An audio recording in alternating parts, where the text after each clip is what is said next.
সেনাপতি মহারাজ, আমার এই রাজ্যে পাখির কেচর মেসর আমার আর সহ্য হয় না সেনাপতি। তাই যেহেতু কি আমি এই রাজ্যে রাজা হয়ে থাকবো, তাই এই পাখিগুলোকে শান্তিতে আমি থাকতে দেব না সেনাপতি। তাই যতবার ওই পাখি বাসা বানাবে ততবারই আমি ভেঙে চুরে চুরমার করে দেব। তুমি কি আমার কথা বুঝেছ সেনাপতি? আমি বুঝবো না, বুঝবে কে মহারাজ? কারণ আমি আপনার সাথে থাকি। তাই আপনাকে আমি একটা কথা বলবো মহারাজ, কারণ আপনি যতবার ওই পাখির বাসা ভাঙবেন ততবারই ওরা বানাবে। তার চেয়ে আপনি এই পাখিগুলাকে কষ্ট দেওয়ার থেকে আপনি ডাইরেক্ট এই তীর দিয়ে একটা একটা পাখি আপনি মেরে দেন, আপনার রাজ্য থেকে আপনি সব পাখি চলে যাবে মহারাজ।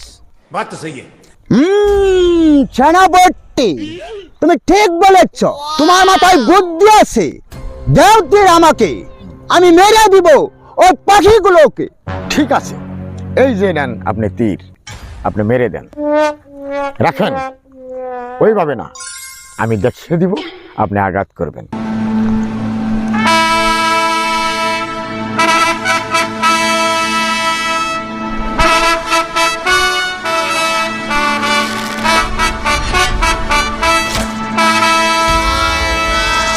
মহারাজ,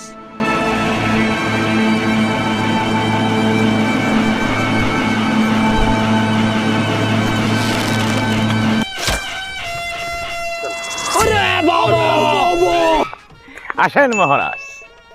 মহারাজ, আপনার নিশানায় পাখি মরবে না। কেন মরবো না সেনাপতি? কারণ আপনিও যেমন আল্লাহর সৃষ্টিকর্তা, ওই পাখিগুলো ওই আল্লাহরই সৃষ্টিকর্তা। তাই আপনার তীরের আঘাতে ওই পাখি মরবে না।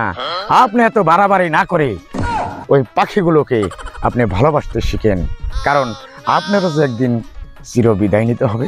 তাই আপনি পাখিকে ভালোবাসবেন, ওই পাখি আপনাকে ভালোবাসবে, সেই ভালোবাসায় থাকবে আপনারাই সিংহাসন মহারাজ।